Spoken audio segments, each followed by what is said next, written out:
السلام عليكم كسر دواء عشر كنيشنات أو كم عشر دين CSS كها عشر كنا وحنا كوه دونا عاوة border CSS مركب border كمل كل تشوفه CSS كا border كورتا هدين نقحنا وحويه هاي border كوا حدود كوريكسن element كاس وحدون وحان دون أهانكرا image بوهانكرا وحانكرا paragraph بوهانكرا وحانكرا listy وحانكرا header بوهانكرا أما head لحدي header إن صوري كناي وحياة بدن بوهانكرا تصالحان هديرتو هلكا حكاجة مقدار تادا إن تضمن نوع ثمان نوع أو border كميدا شن حقنا يشن حقنا لابدن جوهسية منا وانن منا واحد مدو قرصوني هاي مدنا border بملا إن حقنا جوهريس مد لوت كلا ده جوهرية مد ده داشيت solid double حياة بحث كل دوامي مركا border كوا حدود كوريكسن elementiga أفرق قيبض بقيبسنتا قيبت حقنا جوهريسا وحالها left border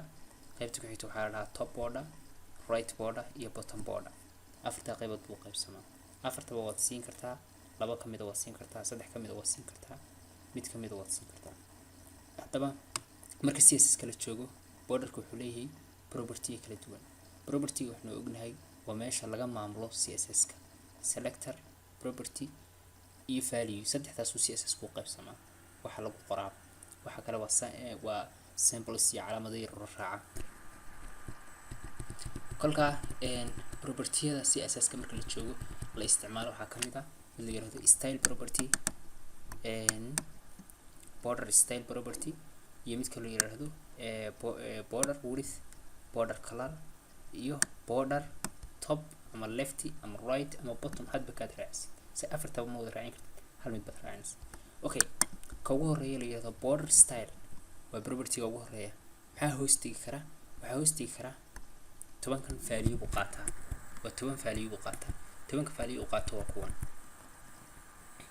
value leeyahay dotted wuxuu ku sameynayaa border dot ka kooban tusaale ahaan kanoo kala weey kan ugu horeeyo kala weey soo ma jeedin inuu dotted ku qoran tahay waa wada dot saas oo kale border noocaas ku sameynaya ka ku xiga waxa la dhahaa dashed waa kanoo kale tusaale sawirkan oo kale gaar wuxuu sameynayaa border dash ka kooban oo elementiga dash sida lagu soo wareejiyay waxa ku xiga mid la yiraahdo solid isna waa kan saddexaad waa mid adag waa ka adag ee madow dhamaantood aynu ku aragno practicalka editor-kaaga soo furo anigu hadda waxaan isticmaalayaa sublime text aduu ka isticmaalsid okay marka ugu horeysa file-kayga waan save gareynayaa file baan leeyahay save baan leeyahay halkan ku save gareyn lahaa baan dooranayaa desktop kan tagaya web design desktop web design folder kala halkaas aan ku save gareyn waxaan u bixinayaa matalanba border.html maadaama uu yahay folderka html ka bacdi waxaan qorayaa html tabkan taabanaya halkan waxaan raacinayaa lancome maadaama uu title-ka yahay title-ka meesha laga arko uu ka soo baxo hore baan u soo dhigan soo yarweynay okay mar labaad ayaan leeyahay control L ama file tag waxa tirahdaa new file waan save gareynayaa file-kayga aan new file hore baan u leeyahay ka bacdi waxaan bixinayaa style.css maadaama uu yahay page CSS ka page-kan ku soo noqonayaa halkan aan tagayaa waan isku xiriyaa labada file waxaan dhahayaa link tab aan taabanaya marka halkan waxaan gelinayaa page CSS ka magaciisa muxuu ahaa style.css okay xagan hoos ayaan imaanayaa waxaan halkan u sameynayaa wax la yiraahdo borderski meelihii aan ku xiri lahaa baan sameynayaa waxaan sameynayaa afar header baan sameynayaa ama afar ciwaan oo h1 aan ka soo bilaabay ilaa h4 mid walba border nooc gaar ah baan ku xirayaa tusaale ahaan h1 baan lidhi h1 waxaan lidhi matalanba I have a solid border okay halkan hoose halkan aan tagay waxaan lidhi h2 markaas waxaan lidhi I have dashed border halkan aan tagay waxaan lidhi h3 kolkaas waxaan lidhi I have مثلا بقى double border وانسي سعودي وحانري h4 حانري I have مثلا بقى dotted border control s بانري دبتنا waxaan dhahayaa right click دبتنا open in browse baan dhahayaa balse usoo baxaan aynu aragno marka hore okay sidana inoogu soo baxeen aan soo dhaweeyo waxa ugu horeeya I have solid border weli borderkii kuma xidhin laakiin waa headerska aan borderska gelin lahaa kan waxaan rabaa inaan solid border geliyo kana inaan geliyo border noociisu yahay dashed kan mid double uu yahay kan mid dot yahay haddaad aragtid ciwaanadu inay kala yaryar yihiin hore baynu soo qaadanay h1 ta ugu weyn h4 tana way macnaha way ugu yartay uguma yar ciwaanada h6 baa ugu yar laakiin intaynu qorayaan ka hadlaya aynu ku noqono halkan borders baan rabaa inaan u sameeyo marka ugu horeysa waxaan tegayaa css file-kayga ka bacdi waxaan soo qaadanayaa selector-kii ugu horreeyay selector-kii ugu horreeyay muxuu ahaa h1 buu ahaa h1 baan leeyahay deetana bracket baan furaya deetana waxaan siinayaa border noociisu yahay solid property-ga aan isticmaalaya muxuu yahay waa border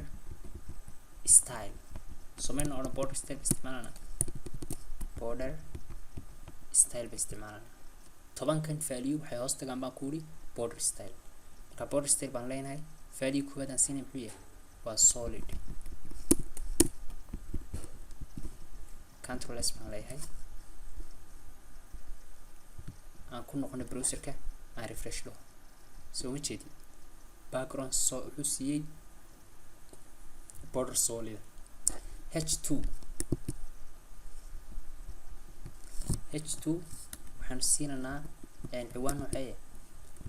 browserkeena xukuma waxaan siinaynaa dashed waxaan leeyahay markaa border style property-gaan adeegsanaya markasta waa border style value muxuu noqonayaa dashed control s baan leeyahay browserkaan ku noqo halkaa dashed waa noqda mid dash ku wareeji soo ma jeedin kan double baan ku wareejinayaa h3 waxaan leeyahay border style marka maxaan raacinayaa wax loo yaqaano double control s dabeetana refresh smart laba isa saaran buu kusoo wareeji ka ugu dambeeya h4 waxaan leeyahay waxaan leeyahay border style dotted control s aan ku noqdo refresh okay intaas waa property-yada intaas waxyaabahaas waxay hoos tagaan afarta iyo 6 aynu ka tagnayba waxay hoos tagaan property la yiraahdo border style noocyada kale waa kuwan insert baa jira groove baa jira rich baa jira outset baa jira hidden iyo none baa jira kuwa aad soo tijaabiso property-ka labaad ee border-ka loo isticmaalo waxa weeye border width and border ku noqono browser-keena border width waxa weeye hadda dash-kani dash kasta in buu leeyahay dhumucdiisu in bay leegtay haddaan intaa ka weynayo wuu weynaanaya tusaale ahaan saas oo kale markaan soo dhaweyso wax way noqon maayo saas oo kale wuu weynaanaya marka intee in leeg buu noqonayaa size-ka border-kaagani hadda ma aha xaggan ballaca ma aha waa dhumucdiisa intee leekaanayso tusaale ahaan aan ku noqdo kan dashirka ah aan weyneeyo maxaan leeyahay waxaan isticmaalayaa property la yiraahdo border width maxaan leeyahay tiran ba dhahayaa 8 pixel bal intuu la ekaado u fiirso soo ma jeedid aad buu waaweynaaday marka width-kana saasaad u kordhin kartaa mid kasta width-kiisa u kordhin kartaa border color property la dhahaa jira aan ku noqdo haddaan ku noqdo isla kan aan raaciyo mid kasta waad raacin kartaa laakiin anigu h2-ga aan raaciyo si ay wax isugu soo baxaan waxaan leeyahay border color dabeetana maxaan raacinayaa property-ga qiimihiisaan raacinaya macnaha values waa color-kaa doonta isticmaalaysa hex value baa isticmaali kartaa waxaad isticmaalaysaa RGB waxaad isticmaali kartaa color name waxyaabaha colorska hore baynu soo sheegay hadda waxaan isticmaalanaa color name intan waxaan dhahnaa green browserkin tegina refresh baan leena soo ma jeedid property-ga ugu dambeeya aan doonayna inaan aragno caawa waxaa weeye property-ga loo yaqaano border bottom right lefty waa hal jiho unbaad ka siinaysaa borderka hadda waxaad ujeedaa afarta koonaba wuu ka jiraa border dhankan wuu ka jiraa dhanka sare wuu ka jiraa dhanka hoose wuu ka jiraa dhanka bidix midigna wuu ka jiraa hal dhinac baad markaa ka siin kartaa ama laba dhinac markaas adeegsanaysid border bottom top iyo waxaas tusaale ahaan aan intan taatiro مثلا maxaa idhi markaas waxaan idhi waxaan dhahayaa border style waxaan rabaa dhanka bidixda kaliya inaan border ka siiyo left baan raacinaya tusaale ahaan waa kan border left style marka waxaan dhahayaa solid ama dashkiisii buu ama solid bade control s aanu fiirso qaabku noqdo afar saddexda dhinac kale uu ka soo raray borderkii dhanka bidix kaliya ayuu ka dhiga waayo waxaan odhanay border style border left style solid marka border left style marka hore border style baa hadda left baa la dhex geliyay marka dhanka bidix kaliya ka siinaya casharkeenu caawa intaas ku eegyahay aad iyo aad baad mahadsantihiin assalaamu calaykum waraxmatullaahi wabarakaatuh